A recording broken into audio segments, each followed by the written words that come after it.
Graça e paz. Olha o tema do nosso vídeo aí, ó. Se dependesse dos líderes de hoje, não existiriam as cartas de Paulo, ou do apóstolo Paulo. E nós vamos entender o porquê que existia tanto ou tantas perseguições na época dos apóstolos. Diga-se de passagem que até o próprio Yahshua, ele também foi muito perseguido pelos líderes religiosos da época. Por quê? Porque a mensagem do Cristo batia de frente com o sistema religioso da forma que eles caminhavam, né? Então, não somente Yahshua, mas também os discípulos e os apóstolos eram perseguidos, eram maltratados, eram presos, eram mantidos em cativeiros por causa da palavra, por causa do Evangelho. O Evangelho confrontava os líderes religiosos da época. E hoje nós podemos ver que também o Evangelho ele não é bem aceito pelos líderes de hoje, porque confronta as suas práticas, né? Então nós vamos trazer essa reflexão aqui. Eu vou estar usando aqui uma versão nova tradução na linguagem de hoje. Eu vou começar a ler aqui Atos dos Apóstolos, capítulo 20, do 29 até o final deste capítulo, amém? Eu acredito que vai até o 35. Então vou buscar ser breve aqui, vamos dar algumas paradas aqui nos versículos e vamos comentar algo, amém? Então, Atos dos Apóstolos, capítulo 20, verso 29. Pois eu sei que depois que eu for, aparecerão lobos ferozes no meio de vocês, e eles não terão pena do rebanho. Então, meus queridos, nós temos percebido muito bem que isso se repete nos dias de hoje. O apóstolo Paulo aqui, quando ele está escrevendo aqui através de Lucas, né? Então ele está dizendo assim, ó, eu sei que depois da minha partida se infiltrarão no meio de vós lobos ferozes, que não pouparão o rebanho. Na live passada, sábado, nós fizemos uma live aí sobre a prática do dízimo dentro da nova aliança. E Yahshua, os discípulos, o apóstolo, eles cobravam dízimo. Então nós provamos dentro das escrituras, dentro do evangelho, que não, dentro da nova aliança é uma abominação cobrar dízimo, né? É um grande erro que o sistema religioso leva até as pessoas, e as pessoas, por falta de examinar as escrituras, aceitam essa prática aí, ok? Então aqui o apóstolo Paulo já começou falando, né, que depois da partida dele surgiriam lobos ferozes. E nós tivemos aí um testemunho do irmão aí. Ele disse que o pai dele, que já é um senhor, ele se enfermou e ele era um dizimista fiel. Então, ele sempre cooperava com o líder daquela região.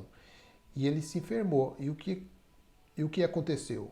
O líder ia até a casa dele, não para visitar, não para ver se tudo estava bem ou se ele estava precisando de algo, não. Ele ia lá para tomar o dízimo dele, para receber o dízimo desse senhor. Não era para saber se ele estava bem ou mal, se precisava de um medicamento, não. Era apenas por causa do dízimo. Então nós podemos ver, meus queridos, que os líderes de hoje, não são todos, né, mas a maioria, o único interesse deles é reter dinheiro, reter luxo, reter mordomia, vida fácil, né? Olha o que diz aí o verso 30. E chegará o tempo em que alguns de vocês contarão mentiras, procurando levar os irmãos para o seu lado. E nós podemos ver isso aí dentro do sistema religioso de hoje. São muitas mentiras que eles contam. Então nós podemos ver que hoje, dentro do sistema religioso, eles vivem assim, contando mentiras. E tem um ditado, né, que diz que uma mentira bem contada passa por verdade, né? Então as pessoas acabam acreditando no conto do vigário, por falta de examinar as Escrituras.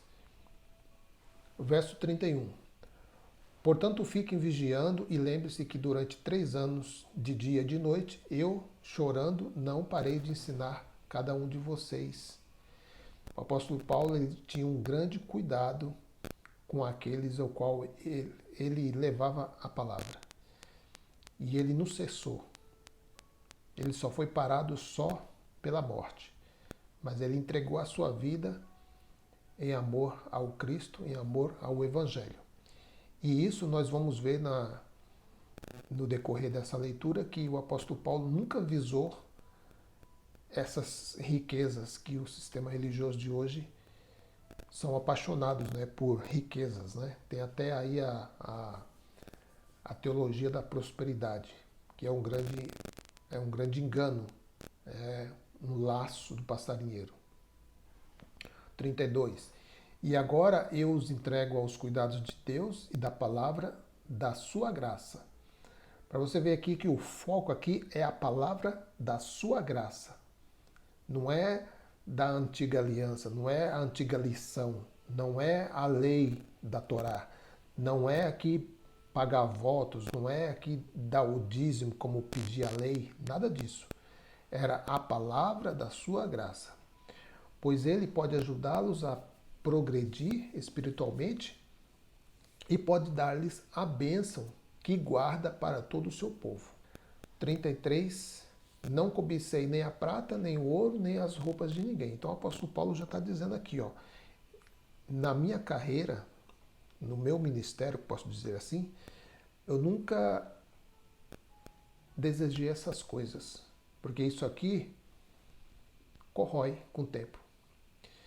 Mas é isso, exatamente isso que os líderes de hoje buscam.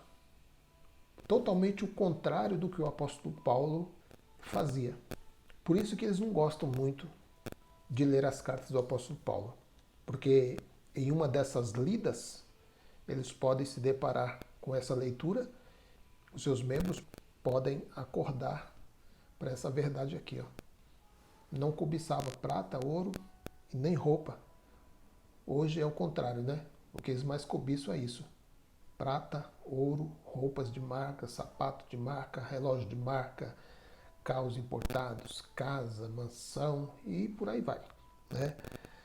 Canais de TV e não para, né? Quanto mais eles têm, mais eles querem. Então o 33 nós lemos, agora o 34. Pelo contrário, vocês sabem que eu trabalhei com as minhas próprias mãos e consegui tudo o que eu e os meus companheiros de trabalho precisávamos. Então aqui o apóstolo Paulo, ele sempre deixa exemplos. Nós lemos aí na live passada de 2 Tessalonicenses, se não me engano, 2:8, é 3:8, alguma coisa assim. E ele falou, quem não quiser trabalhar, também não coma. Aqui o apóstolo Paulo, no verso 34 aqui, que estamos lendo, ele diz assim, pelo contrário, vocês sabem que eu trabalhei com as minhas próprias mãos, ou seja, pelo suor do seu rosto, ele se alimentou. Não somente ele, mas também os seus companheiros. Então, meus queridos, exemplos como esse aqui, os líderes de hoje não querem. Então, não sei como é que eles fazem na leitura, porque isso você não se ouve dentro das denominações, uma mensagem como essa. Porque vai dar muito trabalho para eles explicar isso aqui. Porque o apóstolo Paulo vivia pregando e trabalhando e eles não querem trabalhar. Eles só querem viver essa vida mole. Né? Vai lá, prega um domingo, quando não quer ir, manda um outro obreiro lá, mas eles não trabalham. Mas isso não é o exemplo que as Escrituras deixam. Isso não é o exemplo dos apóstolos. Isso não é o exemplo do apóstolo Paulo. Então por que eles não seguem o exemplo do apóstolo Paulo? E não somente do apóstolo Paulo, meus queridos. Se você ver, os discípulos também, eles receberam um grande dever de pregar e Yahshua disse, ó, não seja apegado às coisas, nem a prata nem a ouro. Eles iriam pregar e quando passassem nas casas, eles receberiam aquilo que eles precisavam. Aquilo que eles precisavam, que é o quê? Alimento, estadia. Era isso. Seguindo aí. Agora o 35, meus queridos. Em tudo tenho mostrado a vocês que é trabalhando assim que podemos ajudar os necessitados. Assim como? Como que o apóstolo Paulo trabalhava? Os irmãos sabem que o apóstolo Paulo, ele confeccionava tendas, né? E os outros, aqueles que trabalhavam com pesca, trabalhavam na pesca. Havia muitos serviços naquela época, meu querido. Os apóstolos, eles trabalhavam. Olha só, em tudo tem mostrado a vocês que é trabalhando assim que podemos ajudar os necessitados. Trabalhando assim. Não é dormir até meio-dia, não é você ficar aí uma vez ou outra, vai lá na denominação lá, faz uma presença lá. Não, não é assim não que os apóstolos faziam. Eles caminhavam, eles iam de casa em casa, de cidade em cidade, eles percorreram o mundo daquela era. O mundo daquela era. Diz assim, ó, lembre-se das palavras do Senhor Jesus. É mais feliz quem dá do que quem recebe. Isso aqui já não funciona para o sistema religioso. É mais feliz quem dá do que quem recebe. Mas eles não dão, eles retêm. Eles só querem reter. Eles não dão nada. Tudo que eles fazem ali tem um retorno financeiro. Tudo, meus queridos. Tudo que você pensar. Seja oração, seja campanha, seja não sei o que, seja não sei o que, tudo envolve dinheiro. Eles não seguem o exemplo do apóstolo Paulo. Por isso que eu trouxe o título aí, ó. Se dependesse dos líderes de hoje, não existiria as cartas do apóstolo Paulo. Não existiria. Não existiria, meus queridos. Eles davam um jeito de arrancar. Mas graças a Deus que essas cartas estão aí nesse livro, Bíblia. E muitos não sabem que o Evangelho do Cristo está contido nas cartas do apóstolo Paulo, que está de Romanos a Hebreus. Então, meus queridos, examine bem esse livro e você será liberto de um sistema doutrinário. Graça e paz a todos.